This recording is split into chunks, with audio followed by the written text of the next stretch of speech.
Hello everyone, welcome back to my channel. ये हमारे English reading story का day 5 है। वीडियो को स्टार्ट करने से पहले मैं ये सभी को ये ज़रूर बताना चाहूँगी, जिनको इंग्लिश रीड करने में प्रॉब्लम होती है वो ज़रूर इस वीडियो को देखें।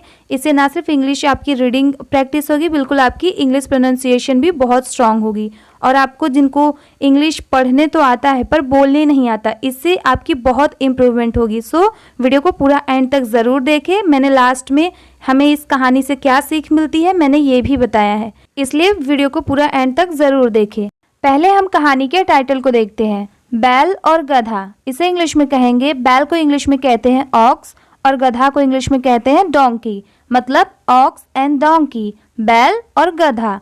एक समय की बात है, once upon a time, Kashi में कई वर्ष साथ रहकर, after living together in Kashi for many years.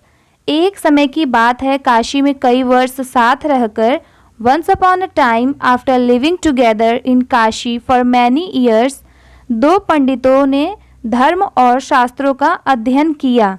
To priest studied religion and scriptures. शिक्षा पूरी होने के बाद दोनों विद्वान अपने अपने गांव की ओर चल पड़े। After completing of education both the priest started towards their respective village. दो पंडितों ने धर्म और शास्त्रों का अध्ययन किया। शिक्षा पूरी होने के बाद दोनों विद्वान अपने अपने गांव की ओर चल पड़े। Two priest studied religion and scripture after completing of education both the priest, मतलब दोनों विद्वान, started towards their respective village. तब यातायात के साधन तो थे नहीं। There were no means of transport then. लोगों को एक स्थान से दूसरे स्थान तक जाने में कई कई दिन लग जाते थे। इसे इंग्लिश में कहेंगे, it took many days for people to travel from one place to another. एक जगह से दूसरे जगह पे जाने में, इट टुक मैनी डेज, लोगों को एक स्थान से दूसरे स्थान तक जाने में कई कई दिन लग जाते थे। It took many days for people to travel from one place to another. लोग दिन में चलते थे, people walk during the day, और रात में विश्राम करते थे। And rested at night. लोग दिन में चलते थे और रात में विश्राम करते थे। People walk during the day and rested at night. ये दोनों पंडित भी ऐसा ही कर रहे थे। This two priest were also doing the same. एक बार दोनों नगर के सबसे धनी व्यक्ति के यहाँ ठहरे। Once both of them stayed at the richest man house in the city. एक बार दोनों नगर के सबसे धनी व्यक्ति के यहाँ ठहरे। Once both of them stayed at the richest man house in the city. उसने उनके रहने की व्यवस्था की और फिर अपने लोगों से कहा, उसने उनके रहने की व्यवस्था की, मतलब मेड लिविंग अरेंजमेंट्स, और फिर अपने लोगों से कहा, and then told his people, कि दोनों महानुभावों के भोजन का भी बंदोबस्त किया जाए। That food should be also be arranged for both the dignitaries. महानुभावों को इंग्लिश में कहते हैं डिग्निटरीज, कि दोनों महानुभावों के भोजन का भी बंदोबस्त किया जाए। That food should be also be arranged for both the dignitaries. इस बीच समय पाकर धनी व्यक्ति दोनों के पास पहुंचा। इस बीच मतलब मीनवाइल, समय पाकर धनी व्यक्ति दोनों के पास पहुंचा। After gaining time the rich man approached both of them. इस बीच समय पाकर धनी व्यक्ति दोनों के पास पहुंचा। Meanwhile after gaining time the rich man approached both of them, और उनसे चर्चा करने लगा। And started discussing with them. धनी व्यक्ति अनुभवी था, मतलब the rich man was experienced. धनी व्यक्ति अनुभवी था, the rich man was experienced. वह जान गया कि दोनों पंडितों में बहुत ज़्यादा घमंड है। वह जान गया, he knows that, he came to know that both the priest have a lot of pride. मतलब वो जान गया कि दोनों पंडितों में बहुत ज़्यादा घमंड है। He came to know that both the priests have a lot of pride. साथ ही दोनों को एक दूसरे के बारे में भी पूछा। Also asked both about each other. साथ ही दोनों को एक दूसरे के बारे में भी पूछा। Also asked both about each other. जो जवाब मिले, द आंसर ही रिसीव्ड, वो धनी व्यक्ति को दुखी कर गए। Made the rich man sad. जो जवाब मिले वो धनी व्यक्ति को दुखी कर गए। The answer he received made the rich man sad. उसने मन में विचार किया, ही थॉट इन हिज माइंड, कि यह दोनों काशी जैसी जगह पर वर्षों अध्ययन करके आए हैं। इन हिज दैट, उसने मन में विचार किया, ही thought in his mind that both of them had come to a place like Kashi after studying for many years, लेकिन एक दूसरे का सम्मान करना नहीं सीखा। But don't learn to respect each other। उसने मन में विचार किया कि यह दोनों काशी जैसी जगह पर वर्षों अध्ययन करके आए हैं, लेकिन एक दूसरे का सम्मान करना नहीं सीखा।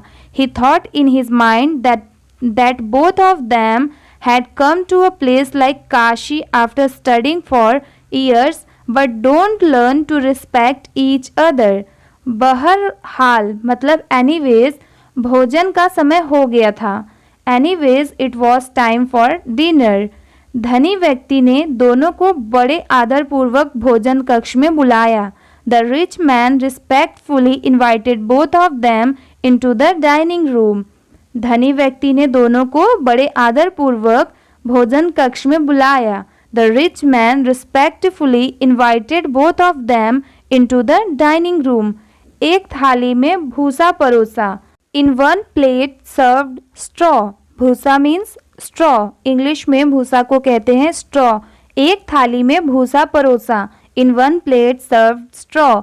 यह देखकर दोनों पंडित आग बबूला हो गए। Seeing this, यह देखकर दोनों पंडित आग बबूला हो गए। Both the priest became furious। आग बबूला को इंग्लिश में कहते हैं furious। यह देखकर दोनों पंडित आग बबूला हो गए। Seeing this, both the priest become furious। गुस्से में आकर कहने लगे कि क्या हम जानवर हैं? They got angry and asked। गुस्से में आकर कहने लगे कि क्या हम जानवर हैं? Are we animals? गुस्से में आकर कहने लगे कि क्या हम जानवर हैं। They got angry and asked, Are we animals? जो यह चारा और भूसा खाएंगे। Who will eat this fodder and straw?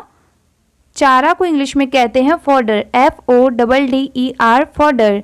जो यह चारा और भूसा खाएंगे। Who will eat this fodder and straw? धनी होकर तुम हमारा अपमान कर रहे हो। You are insulting us by being rich। धनी होकर तुम हमारा अपमान कर रहे हो। You are insulting us by being rich। यह लक्ष्मी द्वारा सरस्वती का अपमान कर रहे हो। This is Lakshmi insulting Saraswati. यह लक्ष्मी द्वारा सरस्वती का अपमान कर रहे हो। This is Lakshmi insulting Saraswati. यह लक्ष्मी द्वारा सरस्वती का अपमान है। This is an insult to Saraswati by Lakshmi. यह लक्ष्मी द्वारा सरस्वती का अपमान है। This is an insult to Saraswati by Lakshmi. इस पर उन्होंने बड़ी ही शांति से जवाब दिया। To this he replied very calmly। इस पर उन्होंने बड़ी ही शांति से जवाब दिया। To this he replied very calmly कि एक को थाली में चारा और दूसरे को भूसा परोसा गया है। One has been given fodder in a plate and the other has been given straw। इसमें मेरा कोई कसूर नहीं है। It's not my fault। मतलब एक को थाली में चारा और दूसरे को भूसा परोसा गया है, इसमें मेरा कोई कसूर नहीं है। One has been given fodder in the plate and the other has been given straw। इसमें मेरा कोई कसूर नहीं है। It's not my fault। जब मैंने आप में से एक से दूसरे के बारे में पूछा था, When I asked one of you about the other, जब मैंने आप में से एक से दूसरे के बारे में पूछा था, तो उसने कहा था, So he said, कि वह तो बैल है, That he is a bull। जब मैंने आप में से एक से दूसरे के बारे में पूछा था, तो उसने कहा था कि वह तो बैल है। When I asked one of you about the other, so he said that he is a bull. दूसरे से पहले के बारे में पूछा था तो उसने कहा था कि वह गधा है. दूसरे से पहले के बारे में पूछा था. When the person was asked about the first one, तो उसने कहा था then he said that कि वह गधा है. That he is a donkey. दूसरे से पहले के बारे में पूछा था तो उसने कहा था कि वह तो गधा है. When the person was asked about the first one, he said that he is a donkey.